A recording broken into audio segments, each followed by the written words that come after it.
할렐루야. 이 시간 시간을 구별하여 온라인으로 예배하신 분들 환영하고 축복합니다. 함께 기도하시겠습니다.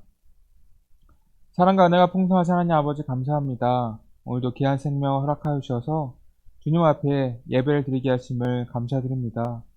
주님께서 저희를 주님의 군사로 훈련시키고자 이곳에 부르셨사오니 이 시간 주님께 온전히 집중할 수 있도록 인도하여 주시옵소서. 저희가 날마다 첫 시간을 주님께 드리면서 주님의 말씀으로 하루를 살아갈 새 힘을 얻기 원하오니 저희들을 붙들어 주시옵소서.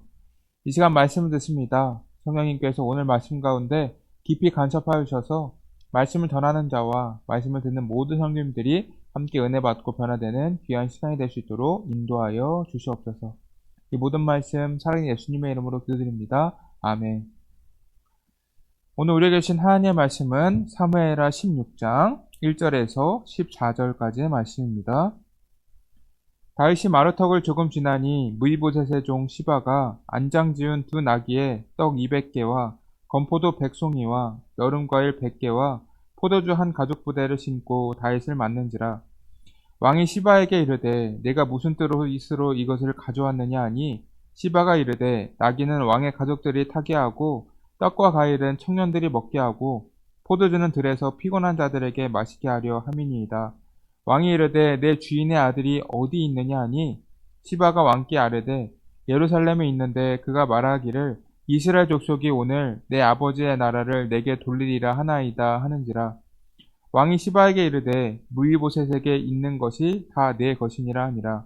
시바가 이르되 내가 절하나이다. 내 주 왕이여 내가 왕 앞에서 은혜를 입게 하옵소서 하니라. 다윗 왕이 바후림의 이름에 거기서 사울의 친족 한 사람이 나오니 게라의 아들이요 이름은 시므이라. 그가 나오면서 계속해서 저주하고 또 다윗과 다윗 왕의 모든 신하들을 향하여 돌을 던지니 그때 모든 백성과 용사들은 다 왕의 좌우에 있었더라. 시므이가 저주하는 가운데 이와 같이 말하니라. 피를 흘린 자여 사악한 자여 가거라 가거라. 사울의 족속의 모든 피를 여호와께서 내게로 돌리셨도다. 그를 이어서 내가 왕이 되었으나 여호와께서 나라를 내 아들 압살롬의 손에 넘기셨도다. 보라 너는 피를 흘린 자이므로 화를 자초하였느니라 하는지라. 스라야의 아들 아비새가 왕께 어짜오되 이 죽은 개가 어찌 내 주 왕을 저주하리이까 청하건대 내가 건너가서 그의 머리를 베게 하소서 하니 왕이 이르되 스라야의 아들들아 내가 너희와 무슨 상관이 있느냐. 그가 저주하는 것은 여호와께서 그에게 다윗을 저주하라 하심이니 내가 어찌 그리하였느냐 할 자가 누구겠느냐 하고 또 다윗이 아비새와 모든 신하들에게 이르되 내 몸에서 난 이 아들도 내 생명을 해하려 하거든 하물며 이 베냐민 사람이랴 여호와께서 그에게 명령하신 것이니 그가 저주하게 버려두라. 혹시 여호와께서 나의 원통함을 감찰하시리니 오늘 그 저주 때문에 여호와께서 선으로 내게 갚아주시리라 하고 다윗과 그의 초종자들이 길을 갈 때에 시므이는 산비탈로 따라가면서 저주하고 그를 향하여 돌을 던지며 먼지를 날리더라. 왕과 그와 함께 있는 백성들이 다 피곤하여 한 곳에 이르러 거기서 쉬니라. 아멘. 우리가 잘 알고 있는 주기철 목사님은 일제감정기 때 이 평양 산정형 교회에서 이 목회를 하셨습니다. 이 목사님은 일본이 강제로 시킨 이 신사참배를 우상숭배라고 단호히 거부했어요. 그로 인해 그는 무려 5차례나 체포되어 고문을 당하였고 주변 사람들은 그를 향해 왜 혼자만 고집을 부리느냐 시대를 좀 보라고 조롱을 하였습니다. 그러다 어느 날 고문을 당하던 형사가 이 주기철 목사님에게 이렇게 물었다고 합니다. 당신은 이 나라가 해방될 것이라고 정말 믿는가? 그러자 주기철 목사님은 조용히 이렇게 대답을 했습니다. 하나님은 반드시 이 나라를 회복시키실 것입니다. 그리고 나는 그 회복을 감옥에서 기다릴 뿐입니다. 주기철 목사님은 억울한 상황을 일일이 해명하거나 자신을 변호하지 않았어요. 그저 그 고난의 시간 동안 자신의 죄를 성찰하며 하나님께 모든 것을 맡겼습니다. 그리고 마침내 1944년 모진 고문 끝에 옥중에서 순교를 하셨습니다. 죽음 앞에서도 목사님은 이렇게 고백했다고 합니다. 나는 순교자가 되려 하지 않았다. 나는 그저 신자의 본분을 지키고자 했을 뿐이다. 여러분, 이 예화를 보면 주기철 목사님은 이 모진 고문을 당하면서도 이 주님을 원망하거나 하지 않았습니다.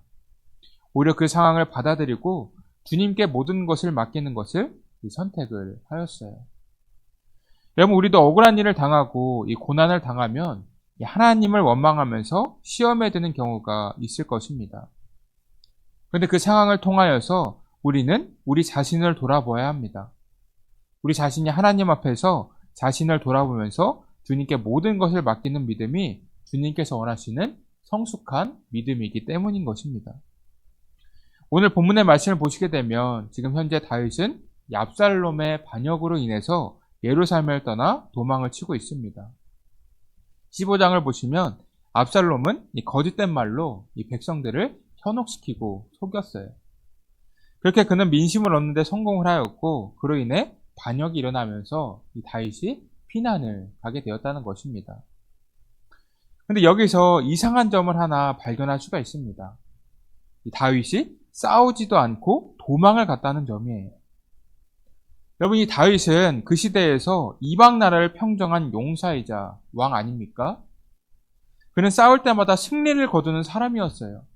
즉, 하나님께서 그에게 승리를 가져다 주셨다는 것입니다. 그렇다고 하면 힘으로라면 다윗이 압살롬에게 전혀 밀릴 수가 없는 상황이었어요. 이 다윗의 곁에는 요압과 아비새를 비롯하여서 수많은 맹장들이 있었습니다. 압살롬이 아무리 반역을 꾀하였다고 하더라도 다윗이 마음만 먹는다고 하면 이길 수도 있었다는 것입니다.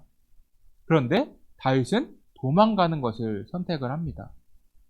왜 그랬을까요? 이 다윗 입장에서는 압살롬의 반역이 인간과 인간의 싸움이 아니었어요. 자신과 아들들의 죄에 대한 하나님의 심판이라고 믿었던 것입니다. 그렇기 때문에 그는 압살롬과의 싸움을 피하였다는 거예요. 즉, 하나님께서 압살롬을 통하여서 자신을 징계하신다고 생각을 했다는 것입니다. 그렇게 다윗은 피난길에 오르게 됩니다. 그리고 그 도중에 이 두 사람을 만나는 것을 볼 수가 있어요. 자, 1절입니다. 다윗이 마르턱을 조금 지나니 무이보셋의 종 시바가 안장 지은 두 나귀에 떡 200개와 건포도 배송이와 여름과일 100개와 이 포도주 한 가죽 부대를 신고 다윗을 맞는지라, 이렇게 기록되어 있습니다. 여러분, 우리가 잘 알고 있듯이 이 무비보셋은 이 다윗에게 은혜를 입은 사람이에요. 무비보셋은 요나단의 아들이자 이 사울의 손자 아닙니까? 이 다윗은 요나단의 언약을 기억하고 그를 선대해 주었어요. 그래서 무비보셋을 자신의 식탁에서 먹게 하고 이 사울의 재산을 모두 찾아 주었습니다. 근데 지금 다윗에게 와서 음식을 준 것은 이 무비보셋이 아니라 그의 종 시바였습니다. 2절입니다. 왕이 이르되 내가 무슨 뜻으로 이것을 가져왔느냐, 이렇게 기록되어 있어요. 지금 다윗도 굉장히 이상하다는 것을 느꼈습니다. 본래라면 무비보셋이 직접 와야 하는 것 아닙니까? 그런데 그 종인 시바가 물품을 가지고 다윗을 찾아왔어요. 그래서 다윗은 이 물품을 가지고 온 것이 주인의 뜻이 맞느냐 물어보는 것입니다. 여러분, 우리도 삶 속에서 위기에 처했을 때 이 시바처럼 이렇게 호의를 베푸는 사람이 있죠. 그런데 이러한 사람들을 가장 경계를 해야 합니다. 지금 다윗은 절체절명의 상황이에요. 이 피난길에 오른 상황이기 때문에 먹을 것도 많이 준비를 하지 못하였습니다. 그런데 그때 시기적절하게 시바가 물품을 가져와서 이 다윗을 도와주었어요. 이 다윗의 편인 것처럼 행동을 하였다는 것입니다. 그러나 시바는 다윗을 위하여서 물품을 건넨 것이 아니에요. 자신을 위하여서 물품을 건넸다는 것입니다. 그는 압살롬의 반역이 실패로 돌아갈 것이라는 것을 예상을 하고 다윗을 도와주었던 거예요. 근데 다윗도 뭔가 위화감을 느끼겠던 것 같아요. 지금 시바는 이 먹을 것과 더불어 이 나귀를 가져왔어요. 자, 이 나귀는 다리를 저는 무비보셋을 태우라고 이 다윗이 준 것입니다. 그런데 이 나귀를 다윗하라고 가져온 거예요. 이것이 굉장히 이상했다는 것입니다. 그래서 다윗은 한 번 더 묻습니다. 내 주인의 아들이 어디 있느냐? 내 주인, 요나단의 아들인 무비보셋이 지금 어디 있느냐고 묻는 것입니다. 자, 이어서 보시면 시바가 왕께 아뢰되 예루살렘에 있는데 그가 말하기를 이스라엘 족속이 오늘 내 아버지의 나라를 내게 돌리리라 하나이다 하는지라. 이렇게 기록되어 있습니다. 여러분, 시바는 지금 무효세에 마치 왕이 찬탈에 대한 욕심이 있는 것처럼 꾸며서 말하고 있습니다. 지금 무이보셋은 왕위를 찬탈하기 위해서 어떠한 준비도 하지 않았어요. 오히려 이 절름발이기 때문에 그는 이미 이스라엘의 왕이 될 수가 없는 상황입니다. 즉 시바는 피난 중에 경황이 없는 다윗을 흥분시켜서 무이보셋의 모든 소유를 자신이 차지하려는 이 사악한 목적을 가지고 있었다는 것입니다. 그래서 그는 무이보셋이 없는 틈을 타서 그를 모함하였다는 거예요. 자, 5절 보시면 이 다윗은 시바에게 무이보셋에게 있는 것이 다 내 것이니라 말하고 있습니다. 다윗은 이러한 시바의 약한 의도를 간파하지 못했어요. 그가 평소에 상황했다고 한다면 이렇게 경솔한 결정을 내리지는 않았을 것입니다. 그러나 지금은 압살롬에게 쫓기는 입장 아닙니까? 굉장히 급한 상황이었고 이 시바가 준비한 음식에 감동을 하게 되면서 공정성을 잃어버리게 되었다는 거예요. 그래서 무비보셋에게 사실 여부를 확인해 보지 않고 이 시바의 말만 듣고 결정을 했다는 것입니다. 여러분, 이 장면에서 하나님께서 우리에게 주신 메시지는 무엇일까요? 약한 세력들은 우리가 고난을 겪고 넘어지고 있는 상황에서 우리를 현혹시킨다는 것입니다. 평소에 성령이 충만한 상태라면 제대로 된 판단을 할 수가 있을 것입니다. 그런데 우리가 고난을 겪고 시험에 들게 되었을 때 우리는 분별력을 잃어버린다는 거예요. 그래서 잘못된 판단을 하게 되고 약한 세력의 유혹에 넘어가서 잘못된 선택들을 하게 된다는 것입니다. 이것이 우리가 가장 경계해야 할 모습인 것입니다. 이번에는 다른 불의의 사람 한번 보도록 하겠습니다. 이번에는 이 시므이라는 사람이에요. 자, 5절에서 6절입니다. 다윗 왕이 바후림의 이름에 거기서 사울의 친족 한 사람이 나오니 게라의 아들이요 이름은 시므이라. 그가 나오면서 계속하여 저주하고 또 다윗과 다윗 왕의 모든 신하들을 향하여 돌을 던지니 그때 모든 백성과 용사들은 다윗의 좌우에 있었더라. 이렇게 기록되어 있습니다. 여러분, 이 시므이는 사울 왕의 친척이자 베냐민 지파의 사람이에요. 그런데 그는 피난길을 오른 다윗에게 저주를 퍼붓고 돌을 던졌습니다. 여러분, 원래 이스라엘 왕은 베냐민 지파에서 탄생하지 않았습니까? 이 시므이는 자신의 혈통인 사울 집안에 대하여서 이 자부심을 가진 사람이었어요. 그래서 그는 자신의 지파인 베냐민 지파와 이 자기 혈통에서 난 사람이 이스라엘을 다스려야 한다고 믿었습니다. 그렇게 유다 지파 출신인 다윗이 이스라엘 왕이 된 것을 보고 계속해서 시기하고 있었어요. 그러던 중에 그가 반역으로 인해 도망친 것을 보고 그를 향하여 저주를 퍼붓고 있습니다. 여러분, 이러한 시므의 행동은 잘못된 선입견에 의해서 생겨난 것입니다. 이 다윗은 사울과의 어느 누구도 살해한 적이 없어요. 오히려 그는 사울을 몇 번이나 살려주었고 사울의 손자인 무이보셋을 마치 자기 아들처럼 예우해주면서 아껴주었습니다. 이렇게 선대를 해줬다고 하면 이 시므이 또한 다윗을 도와줘야 하는 것 아닙니까? 그런데 그는 다윗을 보고 사악한 자라고 말하고 있습니다. 이 사악한 자라는 말은 히브리어로 이시 하벨리알이라고 하는데 그 뜻은 아무짝에도 쓸모없는 놈, 이 파괴를 일삼는 자식이라는 뜻입니다. 이러한 욕설은 보통 사람이라고 한다면 도저히 참기 힘든 이 독설이에요. 즉 그는 자신의 가문이 우월하다는 교만에 사로잡혀 있어서 다윗에게 그러한 욕설을 했던 것입니다. 그런데 이러한 욕설을 듣고 다윗은 어떻게 행동할까요? 10절입니다. 왕이 이르되 수레의 아들들아 내가 너희와 무슨 상관이 있느냐? 그가 저주하는 것은 여호와께서 그에게 다윗을 저주하라 하심이니 내가 어찌 그리하였느냐 할 자가 누구겠느냐 하고 이렇게 기록되어 있어요. 여기서 우리는 성숙한 다윗의 모습을 볼 수가 있습니다. 지금 이러한 욕설을 듣고 신하들은 저 시므이를 죽여야 한다고 말하고 있어요. 이 신하들 입장에서는 본인이 모시는 왕을 모욕하고 저주하는데 이를 무시할 수가 없잖아요. 오히려 저주를 퍼붓는 시므이를 본보기로 삼아서 다시는 하나님이 세운 왕을 저주하지 못하게 만드는 것이 마땅한 일일 거예요. 다윗도 마음만 먹는다면 이 시므이를 죽이는 것은 굉장히 쉬운 일이었습니다. 근데 다윗은 어떻게 행동합니까? 아무런 반응도 하지 않아요. 오히려 시므이의 비방을 듣고 그는 자신이 하나님 앞에 죄인이라는 것을 스스로 인정하고 있습니다. 즉 이 일을 통해서 지난날의 잘못을 성찰을 했다는 것입니다. 여러분, 이것이 다윗이 믿음의 인물이라고 불리는 이유예요. 그는 고난의 순간이 와도 하나님을 탓하지 않습니다. 우리가 만약 다윗의 상황이라고 한다면 어떻게 행동할 것 같습니까?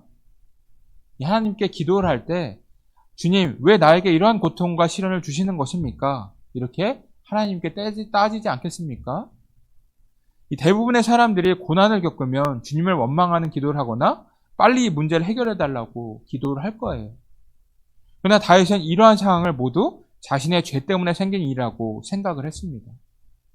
즉 시므이의 비방을 통해 자신의 삶을 돌아보는 계기로 삼았다는 거예요. 12절 보시면 이렇게 기록되어 있습니다. 혹시 여호와께서 나의 원통함을 감찰하시리니 오늘 그 저주 때문에 여호와께서 선으로 내게 갚아주시리라 하고, 이 말씀을 보게 되면 그는 하나님께 모든 것을 맡기는 선택을 하는 것을 볼 수가 있습니다. 그만큼 다윗이 하나님께서 자신을 이 위기 가운데서 구원해 주실 것이라는 이 강한 확신을 가지고 있었음을 알 수가 있습니다. 이러한 장면을 보면 이 다윗은 죄로 인해 실수할 때도 있었지만 이 철저하게 주님 중심의 삶을 살고자 했다는 것을 볼 수가 있어요. 모든 환경과 역경 그리고 고난까지도 하나님의 섭리 가운데 숨어 있다고 생각을 했다는 것입니다. 이러한 점이 다윗을 믿음의 인물이라고 칭하게 만드는 점이에요. 지금 다윗은 두 부류의 사람을 만났습니다. 한 사람은 시바였고 한 사람은 시므이였어요. 다윗은 시바의 말을 듣고 경솔하게 행동하는 부분이 있었습니다. 고난과 시련이 그를 괴롭혔기 때문이었어요. 그러나 다윗은 완전히 낙심하거나 하나님을 떠나지 않았습니다. 시므이를 만났을 때 행동했던 다윗의 모습을 보면 하나님의 성숙한 자녀의 모습이 남아 있었어요. 그렇게 하나님께서는 후에 다윗의 왕권을 회복시켜 주시면서 제자리를 찾도록 도와주십니다. 여러분, 우리에게도 믿음 생활하면서 절박하고 힘든 순간이 찾아올 때가 많을 거예요. 그때마다 우리는 분별력을 잃지 말아야 합니다. 또한 하나님을 원망하지 말고 그 상황을 통해서 말씀하시는 주님의 뜻이 무엇인지 생각해 봐야 합니다. 이 기도의 내용이 바뀌어야 한다는 거예요. 그 고난 속에서 우리의 삶을 되돌아보고 주님 앞에 회개할 것이 있으면 회개하고 주님께서 모든 걸 맡기는 삶을 살아야 한다는 것입니다. 그렇게 회개하고 주님을 바라보며 나아갈 때 우리에게도 회복의 역사가 일어나게 되는 거예요.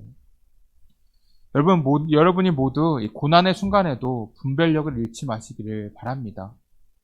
또한 그 모든 고난 속에서 말씀하시는 하나님의 뜻이 무엇인지 생각해 보시면서 자신을 돌아보고 다윗처럼 회복의 은혜를 누리시기를 주님의 이름으로 축복합니다. 이 시간 함께 기도하길 원합니다. 첫 번째로는 우리가 다윗처럼 고난과 억울함 속에서 우리 자신을 돌아보고 회개하면서 하나님의 뜻을 겸손히 받아들이는 거룩한 자녀들이 되게 해달라고 기도하시고, 두 번째, 우리에게 연로하신 분들과 하는 분들의 건강을 위해서 기도하시기 바랍니다. 마지막 세 번째로는 우리 다음 세대들의 믿음의 성장을 위해서 기도하시기 바랍니다. 기도하겠습니다. 사랑과 은혜가 풍성하신 하나님 아버지, 오늘도 저희에게 귀한 시간 허락하여 주셔서 주님의 말씀 앞에 함께 모이게 하심을 진심으로 감사드립니다. 오늘 저희는 시바와 시므의 이야기를 통해 고난의 순간에 우리가 얼마나 쉽게 유혹에 흔들리고 분별력을 잃을 수 있는 존재임을 다시 한번 깨달았습니다. 주님, 저희의 마음이 연약해질 때 세상의 거짓과 유혹에 속지 않도록 지혜를 더하여 주시길 원합니다. 또한 시므의 저주 앞에서 다윗이 자신을 돌아보고 하나님의 뜻을 겸손히 받아들였던 것처럼 저희도 억울함과 고통 속에서도 자신을 돌아보며 주님의 음성에 귀 기울이는 성숙한 믿음을 갖게 하여 주시옵소서. 고난을 통하여 우리를 향하신 하나님의 뜻을 잘 분별하게 하시고 그 뜻을 온전히 받아들이며 순종하는 자녀들이 다 될 수 있도록 인도하여 주시옵소서.